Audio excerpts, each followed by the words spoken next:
Hi guys, welcome to my channel. അപ്പോൾ കുറേ ആയി വീഡിയോ ചെയ്തിട്ട്, കുറേ ആയി ഒരു വ്ളോഗ് ചെയ്തിട്ട്. അപ്പോൾ ഇന്നത്തെ വ്ളോഗിൻ്റെ സ്പെഷ്യാലിറ്റി എന്താ വെച്ച് കഴിഞ്ഞാൽ, എൻ്റെ പാരൻസ് വരികയാണ്, അച്ഛനും അമ്മയും. അപ്പോൾ ആദ്യമായിട്ടാണ് അവർ യൂറോപ്പിൽ വരുന്നത്. നമുക്ക് ജസ്റ്റ് ഇവിടെ ബെർലിനിലാണ്. അപ്പോൾ അവർ കൊച്ചിയിൽ നിന്ന് ദോഹ പോയിട്ട് ദോഹയിൽ നിന്ന് ബെർലിൻ വന്നു. അപ്പോൾ നമുക്ക് ജസ്റ്റ് എയർപോർട്ടിൽ പോയിട്ട് അവരെ പിക്ക് ചെയ്ത് വരാം. ഒരു മാസം അവരിവിടെ ഉണ്ടാവും. അപ്പോൾ അടുത്ത കുറച്ച് ദിവസങ്ങളിൽ നമുക്ക് ജസ്റ്റ് കുറച്ച് ട്രിപ്പൊക്കെ പോയി യൂറോപ്പൊക്കെ കുറച്ച് കണ്ട്, ഞാനും അങ്ങനെ കണ്ടിട്ടൊന്നുമില്ല യൂറോപ്പ്, അതൊക്കെ ഒന്ന് കണ്ട് നമുക്ക് സെറ്റാക്കാം. ഇവിടുന്ന് ആക്ച്വലി എനിക്ക് ബെർലിൻ ബ്രാൻഡൻബർഗ് എയർപോർട്ട് അരമണിക്കൂറേ ഉള്ളൂ. എവറി 1 hour ഒരു ട്രെയിൻ ഉണ്ട്. അപ്പം നമുക്ക് അവിടെ പോയിട്ട് പരിപാടികളൊക്കെ കാണാം. Okay, let's go.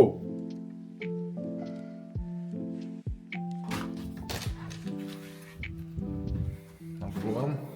നമുക്ക് സമയമുണ്ട്. ആക്ച്വലി ഇപ്പോൾ എത്ര മണിയായി? 8 മണി ആവണേ ഉള്ളൂ. 8:20 8:10 എന്തോന്ന് നമുക്ക് ആക്ച്വലി നമ്മുടെ ട്രെയിന്. ഹലോ, ഞാനുള്ളത് പോട്സ്ഡാം എന്ന് പറഞ്ഞൊരു സ്ഥലമാണ്. ആക്ച്വലി നിങ്ങൾക്ക് തന്നെ അറിയുണ്ടാവും. ഇതാണ് എൻ്റെ ഫ്ലാറ്റ്. സമയം ആക്ച്വലി 8 മണിയായി. ഇല്ല, ഇന്നലെയൊക്കെ ഇത്തിരി മഴയായിരുന്നു. ഈ ആഴ്ച ഇത്തിരി മഴയും പരിപാടികളൊക്കെ ആയിരുന്നു. പക്ഷെ ഇപ്പോൾ വലിയ കുഴപ്പമില്ല. കാരണം ഇന്ന് നല്ലൊരു ക്ലൈമറ്റാണ്. 24-25 ഡിഗ്രി പ്രോപ്പർ ഒരു ക്ലൈമറ്റാണ്. വലിയ കുഴപ്പമില്ല. നിങ്ങളും പാരൻസ് ആയിട്ട് വരികയാണെന്ന് വെച്ചാൽ ജൂൺ ജൂലൈ ഓൾമോസ്റ്റ് നല്ലൊരു ടൈമാണ്.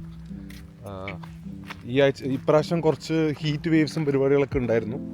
നിങ്ങൾക്ക് തന്നെ അറിയാം, നിങ്ങൾ ന്യൂസിൽ കണ്ടിട്ടുണ്ടാവും. അതൊഴിച്ച് കഴിഞ്ഞാൽ അത് 1-2 ദിവസം ഉണ്ടായിരുന്നു, അത്രേ ഉള്ളൂ. അതൊഴിച്ച് കഴിഞ്ഞ് കഴിഞ്ഞാൽ വലിയ കുഴപ്പമൊന്നുമില്ല. അത് നല്ല ക്ലൈമറ്റാണ്. എപ്പോഴും പാരൻസിന് വരാൻ പറ്റിയ ഒരു സമയമാണ് ജൂൺ ജൂലൈ ഓഗസ്റ്റ്. വലിയ കുഴപ്പമില്ല. അറ്റ്ലീസ്റ്റ് ഫസ്റ്റ് ടൈം വരുമ്പോൾ ഏറ്റവും നല്ലത് ഇതേപോലെ ഈ ഒരു ടൈമിൽ വരുന്നതാണ്. അപ്പോൾ ഈ പോട്സ്ഡാം എന്ന് പറഞ്ഞൊരു സ്ഥലം നല്ല വ്യത്യാസമുണ്ട്. ഞാൻ പലപ്പോഴും എൻ്റെ വീഡിയോയിൽ പറയാറുണ്ട്. എന്താണ് പോട്സ്ഡാം എന്ന് പറഞ്ഞത്? ഒരു ബ്യൂട്ടിഫുൾ ആയിട്ടുള്ളൊരു സ്ഥലമാണ്. അതും ഞാൻ പോട്സ്ഡാമിൻ്റെ നോർത്ത് ഭാഗത്തിലാണ്. ഗോൾം എന്ന് പറഞ്ഞൊരു സ്ഥലം. ഇവിടെ യൂണിവേഴ്സിറ്റിയൊക്കെ ഉണ്ട് ആക്ച്വലി. അപ്പോൾ ഇതെന്ന് പറഞ്ഞാൽ വളരെ എന്താ പറയുക, നേച്ചറായിട്ട് നല്ലൊരു കണക്ഷനുള്ള ഒരു സ്ഥലമാണ്. ഒരുപാട് വലിയ സിറ്റിയൊന്നുമല്ല. സിറ്റി അല്ല ചോദിച്ചാൽ എല്ലാം നല്ല ട്രാം കണക്ഷനും ബസ് കണക്ഷനും. ഇപ്പോൾ എൻ്റെ വീട്ടിൽ നിന്ന് ഒരു 10 മിനിറ്റ് നടക്കാനേ ഉള്ളൂ റെയിൽവേ സ്റ്റേഷൻ. അങ്ങനത്തെ സൗകര്യങ്ങളൊക്കെ ഉണ്ട്. പക്ഷേ ഇത്തിരി പോർഷ് ഏരിയ ആണ് ആക്ച്വലി. ഇവിടെ റെൻറ്റും കാര്യങ്ങളൊക്കെ ഇത്തിരി കൂടുതലാണ്. എൻ്റെ തന്നെ ഒരു ചെറിയൊരു വീടാണ്, ഒരു സ്റ്റുഡിയോ അപ്പാർട്ട്മെൻറ്റ്. സോ അത് തന്നെ ഏകദേശം 600 euro ആണ് റെൻറ്റ്, എവറിത്തിങ് ഇൻക്ലൂഡഡ്. അപ്പോൾ പക്ഷേ അതാണ്, ഇവിടെ നല്ലൊരു ലൊക്കാലിറ്റിയാണ്. ഇവിടെ ആൾക്കാർ അത്യാവശ്യം ഒരു റെസിഡൻഷ്യൽ പ്ലേസാണ്. നിങ്ങൾക്ക് കണ്ടാൽ മനസ്സിലാവും. ഇങ്ങനത്തെ ഫ്ലാറ്റ്സും അങ്ങനത്തെ പരിപാടികളൊക്കെയാണ്. സോ ഇവിടെ ഫുൾ നല്ലൊരു ഏരിയ ആണ് ആക്ച്വലി. ഒന്നും പറയാനില്ല. ഇവിടുന്ന് എയർപോർട്ട് അരമണിക്കൂറേ ഉള്ളൂ ആക്ച്വലി. ഒരുപാട് ദൂരമൊന്നുമില്ല.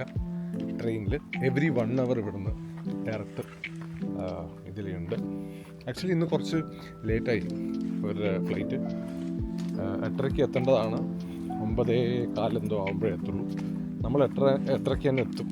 അവിടെ പോയിട്ട് നമുക്ക് ടിക്കറ്റൊക്കെ എടുക്കണമല്ലോ.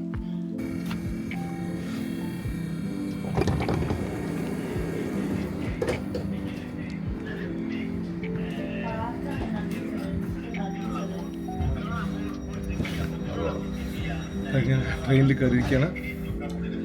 ഇനി നമുക്ക് ഇവിടുന്ന് അരമണിക്കൂറുള്ളൂ. പോയിട്ട് എന്താ പരിപാടി നോക്കാം.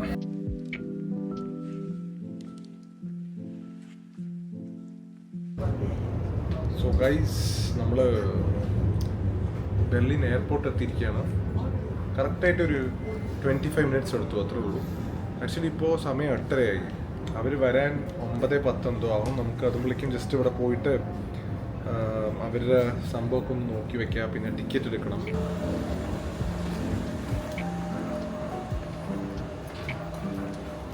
സോ ഗൈസ്, നമ്മൾ ഫൈനലി എയർപോർട്ട് എത്തിയിരിക്കുകയാണ്, ബെർലിൻ എയർപോർട്ട്. എനിക്ക് എപ്പോഴും ഒരു ഡൗട്ട് ഉണ്ടായിരുന്നു എവിടെ നിന്ന് ടിക്കറ്റ് എടുക്കുന്നു. സോ ഇവിടെ ഒരു ടിക്കറ്റ് മെഷീനുണ്ട്, ഇവിടെ കുറേ വെച്ചിട്ടുണ്ട്. അപ്പോൾ നമുക്ക് ഇവിടെ വരാം. ബേസിക്കലി അവിടെ ആർഡർ ചോദിച്ചു, സ്ക്രീനിൽ കണ്ടു. പക്ഷെ അവിടെ ചോദിക്കുകയും ചെയ്തു. അപ്പോൾ അവർ പറഞ്ഞു ഇതേപോലെ എവിടെയാണെന്ന്. നമുക്കൊന്ന് പോയിട്ട് നോക്കാം. പക്ഷെ ഇതിലേ അതിലേയുമ്പോൾ മാറ്റം പെട്രോളാണ്. ക്ലിയറൻസ് ആയിട്ടാ ചെന്നൈ പ്രോബ്ലം ആച്ചാ.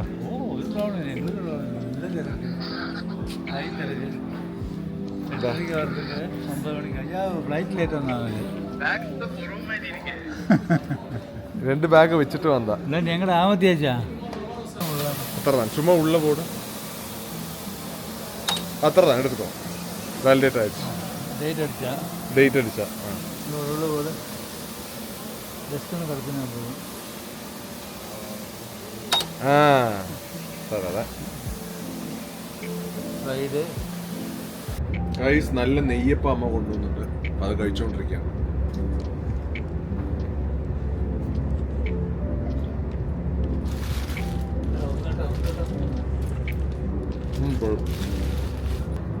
പ്രേമാമണി എം എൽ എങ്ങനെയുണ്ടായിരുന്നു യാത്ര? ചോദിച്ചേ രണ്ട് വാക്കുകൾ പറയൂ. നല്ല യാത്രയായിരുന്നു, അടിപൊളിയായിരുന്നു. ഏത് എയർലൈൻസ് ആയിരുന്നു? ഖത്തർ. നല്ല സർവീസും നല്ല ഫുഡ്, ഒന്നും പാടേ വിട്ടില്ല, സുഖമായി വന്നു. അങ്ങനെ അവര് ജർമ്മനിയിൽ വന്നിരിക്കുകയാണ്. എന്താണ് ഇപ്പൊ പാലക്കാട് പോലെ ഉണ്ട്, അത്രേ ഉള്ളൂ ആൾക്കാർ, വേറെ ആൾക്കാർ. ഇതാണ് ഇപ്പൊ ഇത് ജർമ്മനി. ഇനിയുണ്ട് 20 മിനിറ്റ് നമ്മൾ വീടെത്തും സ്റ്റേഷൻ. എന്നിട്ട് നമുക്ക് വീട്ടിൽ പോയി കിടന്നുറങ്ങാം. സോ ഗൈസ് നമ്മൾ വീട്ടിലെത്തിയിരിക്കുകയാണ്. ഇപ്പൊ മണി 12 മണി. വീട് സൂപ്പറായിട്ടുണ്ട്. ഒരാൾക്ക് വളരെ ചെറുതായി പോയി അല്ലേ? സൗകര്യം ഉണ്ടോ? അമ്മ മറ്റേ ഖത്തറിന്ന് വന്ന സ്നാക്സ് ഒക്കെ എടുത്തോണ്ട് വന്നിരിക്കുകയാണ് കേട്ടോ. കാട്ടണം. അപ്പോൾ ഇന്ന് വളരെ ക്ഷീണത്തിലാണ്. നാളെ നമുക്ക് കാണാം വേറെ വിശേഷമായിട്ട്. ബൈ.